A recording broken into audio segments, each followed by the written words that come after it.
요새 저희 사무실로 문의 전화하는 학부모님들이 많이 늘었어요. 4배 이상 늘었어요. 학부모님 관심도가 늘어나고 있다는 얘기인데, 기초부터 다시 한번 우리가 리마인드를 해가 보자 하는 차원에서 오늘 시간을 갖게 된 것입니다.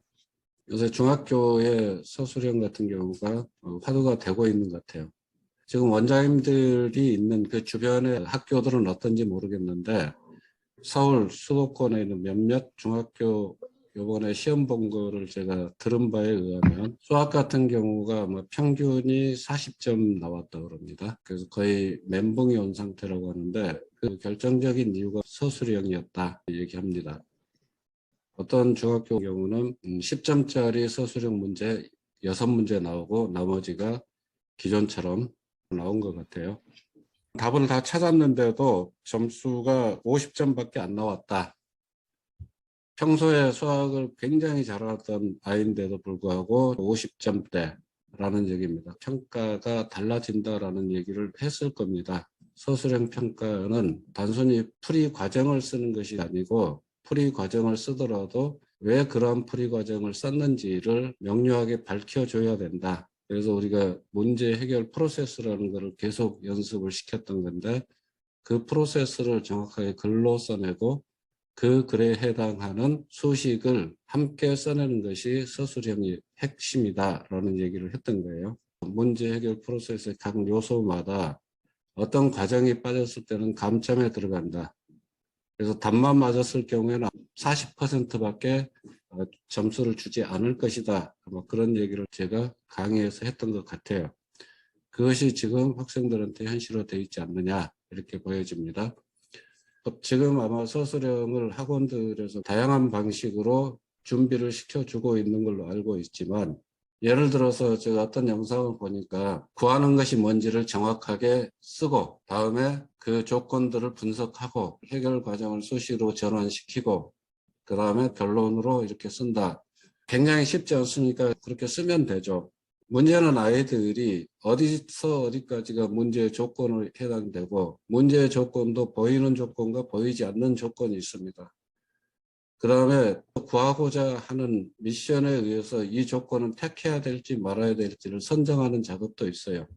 그런 작업들은 모두 사고 역량에 해당되는 겁니다. 그래서 서술형이라는 것은 어떤 스킬로 해결될 문제가 아니고 방법을 알려준다고 해결될 문제가 아니다. 그게 저희가 지금까지 계속 사고력을 하면서 해결 프로세스를 강조했던 이유입니다. 저희 진단 프로그램 2가지를 명료하게 정리하고 가실 필요가 있겠다 이렇게 생각합니다. 첫 번째가 1170Q 사고력 진단 검사죠. 두 번째가 프레임 국어 독해 진단 검사입니다. 1170Q 진단 검사부터 살펴보도록 할게요.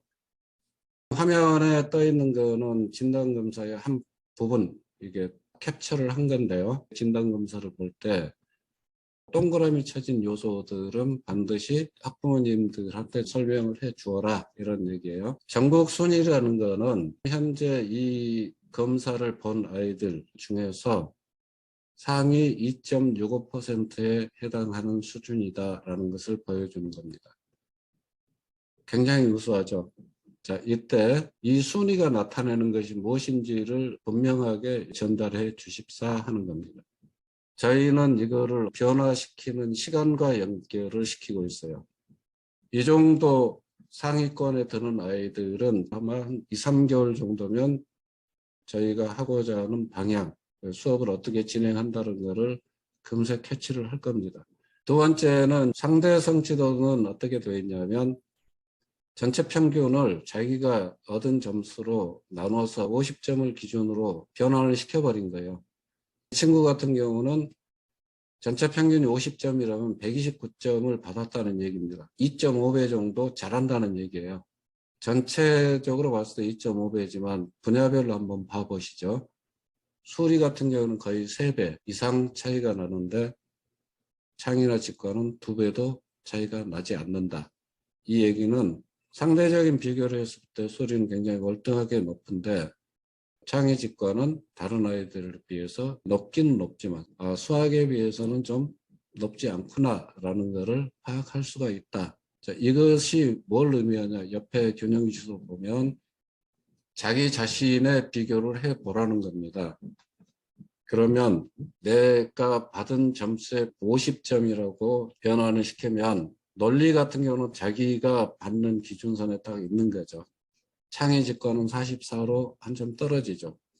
이 얘기는 다른 역량들이 충분히 서포트를 하기 때문에 창의직관에 대한 자극을 더 준다 그러면 지금보다는 훨씬 높은 상태로 끌어올릴 수 있다라는 것을 보여주는 겁니다. 단순히 수치로 봤을 때는 한눈에 들어오지 않지만 그 아래쪽에 성취도 그래프를 보면 보이죠? 가운데 빨간색으로 표시되어 있는 부분은 학생들의 전체 평균이라면 바깥에 있는 것이 바로 이제 개인이 획득한 점수인데 이 친구는 상위권에 있음에도 불구하고 이 부분은 들어가 있는데 이거를 충분히 키울 수가 있다. 그리고 시간은 다른 아이들에 비해서 적게 걸릴 것이다. 이렇게 해석을 하시면 돼요. 자, 중외 학생의 경우 보면은 전국순위 뭐라고 그랬죠? 27.43입니다. 중상입니다. 이 친구는 아마도 6개월 이상은 걸린다. 우리가 15년 넘게 해오면서 누적된 경험치기예요. 자, 자기 균형지수로 봤을 때 수리는 22밖에 안 나와요. 자기가 가장 높게 나왔던 공강 같은 경우는 80으로 나왔어요. 그러면 최고와 최저의 차이가 60%의 차이가 난다는 얘기는 수리에 대해서 어떤 문제가 있다는 얘기입니다. 그런데 이 원인을 어떻게 진단할 거냐 하는 거죠. 이 친구는 수학을 못하네.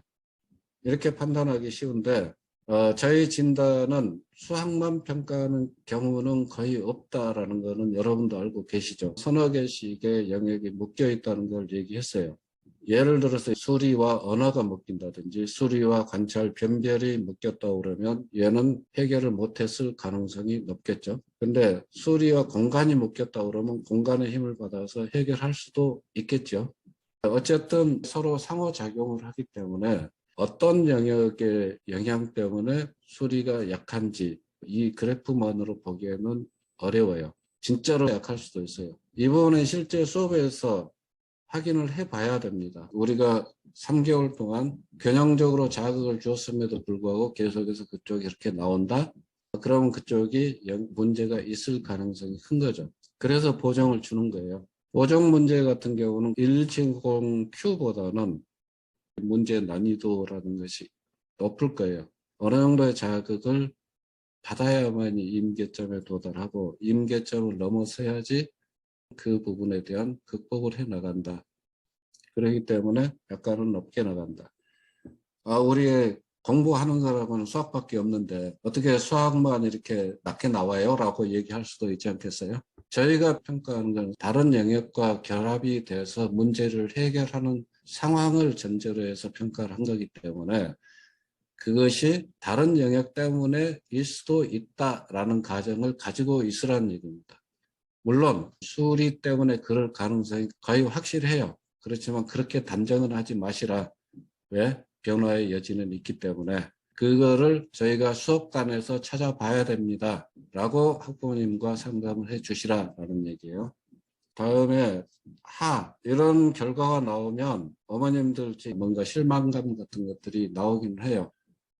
이 경우는 이제부터 자극을 충실하게 균형적으로 준다 그러면 넉넉 잡아서 2년, 1년 이상은 기다려 주십시오. 저희가 이끌어 가는 대로 믿고 따라와 주세요. 라는 하나의 바로미터로 쓰시면 됩니다. 이 케이스 보면 수리와 언어가 특별히 낮습니다.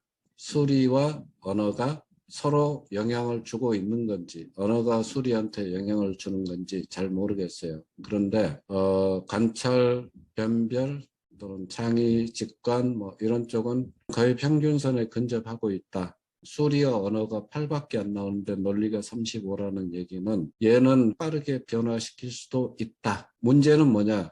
전국 순위가 66%다. 전체적으로 역량이 낮다. 전체가 올라오는 데는 아까 얘기한 것처럼 2년 정도 보시면 됩니다. 그래서 이 친구는 아마 2년 동안은 힘들 거예요. 그때 뭐가 필요하겠어요? 어머님의 지원도 있고 여러분들의 노력도 있습니다. 그래서 여러분들은 매우 어려운 작업을 하고 계신 거예요. 교육의 가장 핵심을 지금 잡고 계시는 겁니다. 저희는 어쨌든 단도직입적으로 말해서 시험 점수를 파는 일은 한 적 없어요.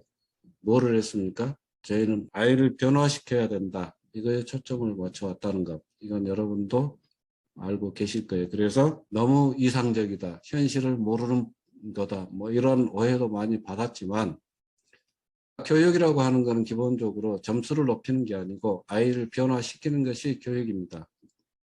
변화를 시키기 위해서는 적절한 자극이 들어가 줘야 되는데 자극의 강도 또는 자극의 방향성 이런 것들을 결정하려면 아이를 알아야죠.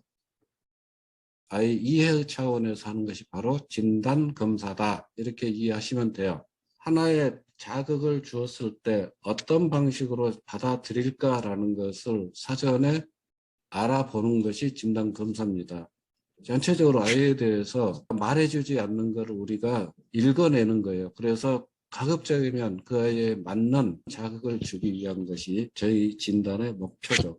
그래서 궁극적으로는 아이가 바뀌어야 된다. 우리는 우리 수업을 제대로 진행하기 위해서 이 진단을 하는 겁니다. 저희 진단검사는 왜 그렇게 만들었느냐. 아이들은 동일한 자극을 주더라도 똑같이 교육을 시키더라도 그것을 받아들이는 것은 다 다릅니다.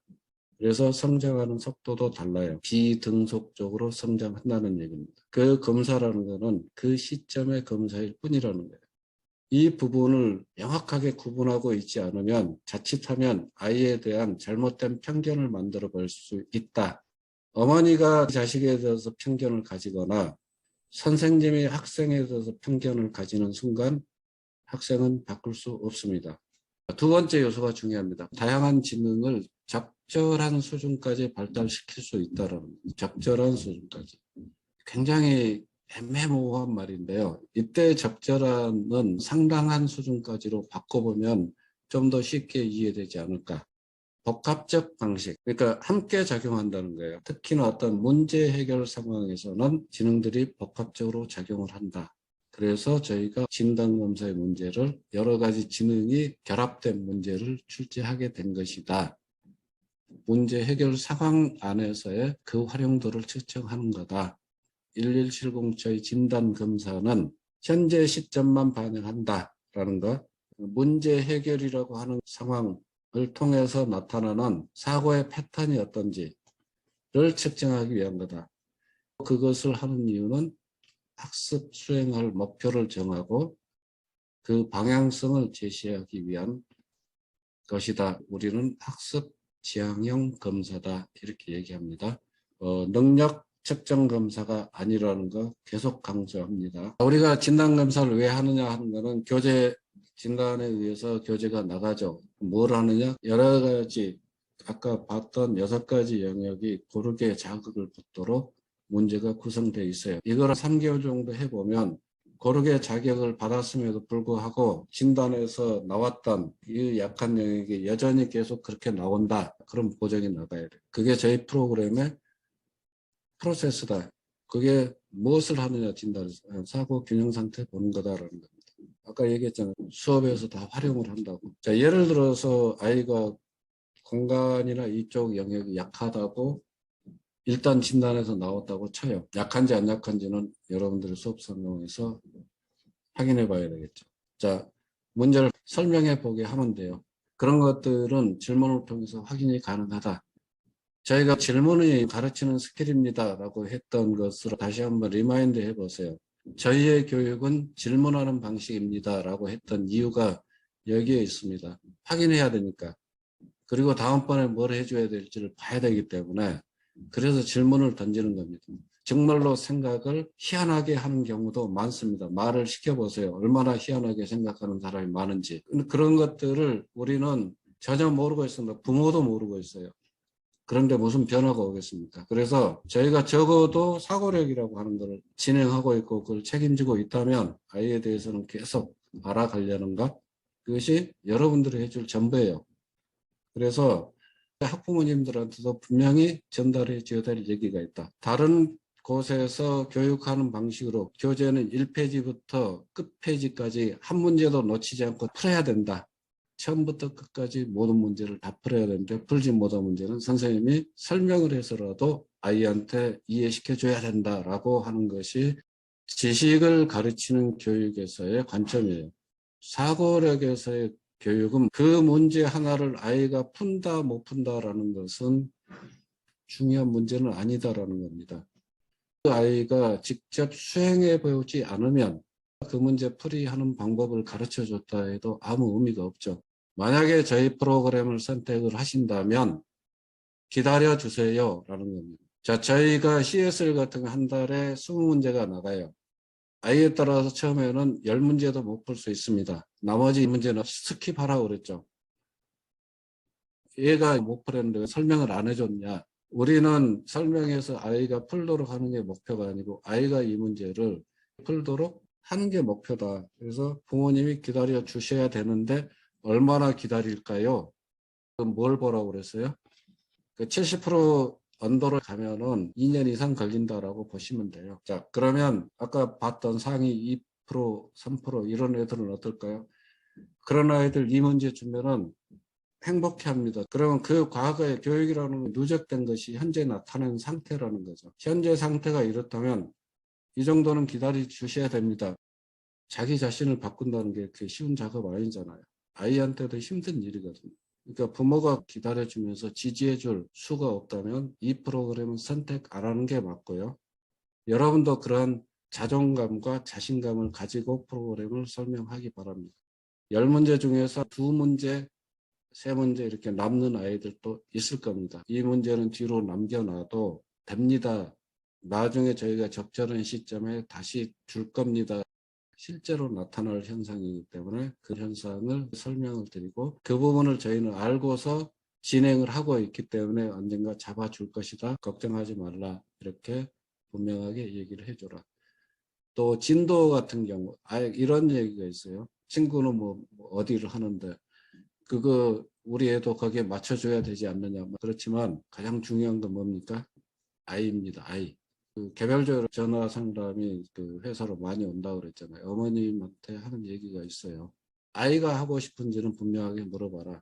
만약에 아이가 하고 싶지 않은데 억지로 시키면 별 효과는 없을 거다.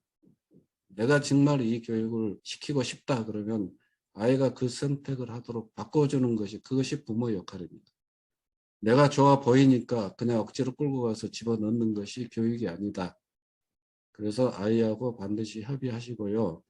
지금 아이가 어렵다 그러면 지금 선택하지 마시고 차분하게 더 얘기하면서 맞춰보세요 라고 하는 것도 중요한 요소가 될 겁니다. 사고력 진단검사에 대한 얘기를 했고요. 이번에는 독해 진단검사에 대해서 얘기를 할게요. 프레임 국어에서 체크하는 거는 국어의 핵심인 독해, 즉 읽기에 대해서 잡아주는 프로그램이다. 이렇게 이해를 하시면 됩니다. 국어는 독해만 있는 게 아니잖아요. 문법도 있고 장문도 있고 여러 가지 나눠져 있어요. 그중에 독해라고 하는 부분이 가장 핵심적으로 차지하고 있죠. 저희 진단검사에서 측정하고자 하는 것은 이 네 가지인데 독해를 하려면 적어도 이 네 가지에 대한 이해는 있어야 된다. 첫 번째, 어휘를 알고 있느냐, 모르고 있다면 그 문맥 안에서 파악해낼 수 있느냐라는 거고요. 두 번째, 구조입니다. 독해라고 하는 것은 기본적으로 문장에서부터 시작해요. 문장이 몇 개 모이는 게 단락이고 단락이 몇 개 모이면 글이 되는 거잖아요. 단락이라고 하는 것은 하나의 생각을 그 안에 넣고 있습니다. 그런데 그 단락의 배치를 어떤 순서로 하느냐에 따라서 글쓴이가 뭘 강조하고 싶은지 어떤 생각의 흐름을 끌고 가고 싶은지 하는 것을 볼 수가 있어요. 의미 이해는 표면적으로 나타나는 의미도 있고 숨어있는 의미도 있고 또는 표현하지도 않았지만 그냥 당연하게 포함되어 있는 의미도 있습니다. 이런 것들을 파악해내는 것들이 의미 이해의 중요한 활동들이다. 문장은 전하고 싶은 메시지를 어떤 방식으로 포장했느냐 이거를 보는 건데 이 네 가지 요소가 균형 있게 서로 유기적으로 잘 작동해야지 독해는 이루어집니다. 어휘가 중요하다고 그래서 어휘만 잔뜩 외운다고 독해가 되는 거 아니에요. 그러니까 언어라고 하는 거는 뚝뚝 떨어져 있는 단어가 언어가 아니라는 겁니다. 단어를 어떤 의미로 쓸지는 맥락에 따라 달라지고요. 문장 위에서 보듯이 비유로 쓸 때는 전혀 다른 의미로 쓰일 수도 있습니다. 독해는 이 네 가지가 균형을 이루는 상태를 말하는 겁니다. 이 친구 같은 경우 상당히 전체적인 점수 자체가 양호하다. 위, 구조, 의미, 문장이 이렇게 봤을 때 전부 80%대에서 고르게 형성이 되어 있어요. 이 친구 같은 경우는 앞에 아이처럼 양호하지 않나요? 그런데 이걸 한번 보세요. 네 가지 영역으로 구분해 보니까 어떻게 되어 있습니까? 어휘 언밸런스가 일어나고 있는 겁니다. 어휘에 기초한 풀이를 하고 있어요. 자, 문장이 길어지고 호흡이 길어지는 문장이 오면은 어휘만으로 해결이 안 됩니다. 지금 언밸런스가 일어났기 때문에 이 친구 같은 경우는 코칭을 통해서 좀 잡아줄 필요가 있어요. 선생님이니까 좀 관심을 가지고 지켜봐야 될 대상이다. 이렇게 이해하시면 될 것 같고요. 이 친구는 지금 3레벨로 봤다면 초등학교 6학년이거나 나이가 봤을 것 같은데 이 레벨의 수준을 못 따라가고 있는 겁니다. 또 분야별로 봐도 지금 차이가 현격하게 나고 있어요. 문제가 상당히 많을 거다. 단계도 낮춰야 되고 코칭도 정확하게 해줘야 될 부분이다. 어휘에 의존한다는 얘기는 표면적인 의미만 해석하고 있다는 얘기입니다. 이면으로 들어가거나 추론을 통해서 나오는 것 이런 것들은 잘 못하고 있다. 그럼 실질적인 독해가 일어나지 않고 있는 아이다. 이렇게 보시면 맞아요. 이렇게 지금 낮게 나오는 부분들은 우리가 가르쳐서 바꾸는 게 아니고 생각해 보도록 만드는 작업입니다. 글이라고 하는 집이라고 생각해 보세요. 집을 앞에서 볼 때, 옆에서 볼 때, 꼭대기 위에서 볼 때 동일한 집이지만 모양이 다 다르잖아요. 글도 똑같은 글이지만 어떤 각도에서 보느냐에 따라서 읽어낼 수 있는 의미가 달라질 수 있고 찾아내야 될 의미가 다르다라는 것. 그거를 이해하느냐 못하느냐 하는 게 대단히 중요하다는 겁니다. 왜 국어시험은 프레임에서 출제됩니다라고 얘기했는지 이해가 되시나요? 프레임이 없으면 사실 국어 문제 낼 방법이 없어요. 프레임을 이해하고 그렇게 보는 것이 몸에 익혀져 있다면 문제를 만들겠죠. 예측이 가능해지죠. 그 얘기를 한 겁니다. 프레임은 그렇게 쉽게 설명을 해주세요. 5, 6 중학교 이상 얘네들은 기준학력 미달 여부를 봐야 돼요. 해보시면 알겠지만 중학생들은 1-1부터 해야 될 아이들이 꽤 많습니다. 몇 명이 아니고 한 30%가 차이 돼요. 또 무엇을 하느냐 그게 이제 독해 상태를 보고 어떻게 쓰느냐 레벨 수업을 하는데 특정 프레임들이 굉장히 낮게 나오는 것들이 있다. 우리가 수업에서는 오답에 대해서만 그 아이의 생각을 물어보면 됩니다. 그런데 특별히 낮게 나오는 것들은 선생님들이 기억을 해 두세요. 그 프레임은 맞았더라도 한번 물어보세요. 설명해 보라고. 수업에서 이 진단 결과를 활용하는 방식이다. 이렇게 이해하시면 되겠습니다. 프레임 그거를 설명할 때 분명히 세 가지 정도는 얘기를 해 주십사라는 겁니다. 첫 번째는 독해하고 독해의 차이, 독서와 독해의 차이는 이렇습니다라는 거를 얘기를 해 주시라는 거예요. 주관적 읽기와 객관적 읽기라는 얘기를 분명히 해 드렸어요. 두 번째는 국어 시험의 출제는 프레임 안에서 출제될 수밖에 없다. 이거 모르는 분들 많습니다. 이 프레임을 가르치는 게 아니고 이것이 자동으로 작동되게 만드는 것이 프레임국의 목표다라는 것 분명하게 얘기해 주시고, 세 번째는 지문 읽고 문제 푸는 것이 국어 공부다라고 착각하시는 분 굉장히 많아요. 상담하다 보면 저희 애는 문제집을 몇 권까지 풀었는데요. 진단 결과가 이렇게밖에 안 나와요 라고 따지는 분도 있습니다.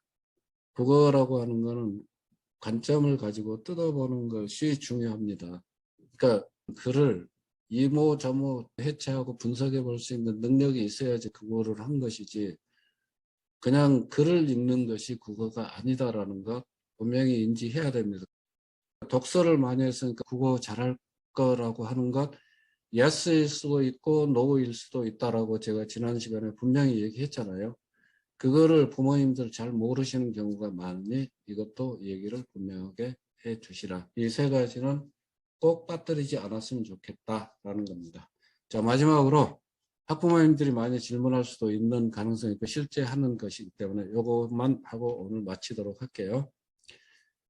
사고력 진단에서 언어가 낮게 나왔는데 독해 진단에는 괜찮게 나왔어요. 왜 차이가 나요? 문제 해결이라고 하는 상황 안에서 언어가 얼마만큼 활용되느냐라는 것을 측정하는 것이 사고력 진단에서의 언어고, 독해 진단에서의 언어는 독해 자체의 구성 요소들을 얼마만큼 제대로 활용하고 있느냐라는 걸 보고 있다는 겁니다. 그래서 이 둘은 다르게 나타날 수 있다. 이거를 설명을 해 주셔야 됩니다. 자, 오늘 제가 진단을 얘기한 게 코로나 넘어서 다시 시작한다는 마음으로 진단부터 한 번씩 제대로 챙겨보자 하는 것으로 이해하면 좋겠고요. 여러분들은 있는 그대로 소통하는 게 중요하다. 그래서 학원의 아이덴티티가 명확하게 정립이 되는 그런 것이 됐으면 좋겠습니다. 이상으로 마치겠습니다.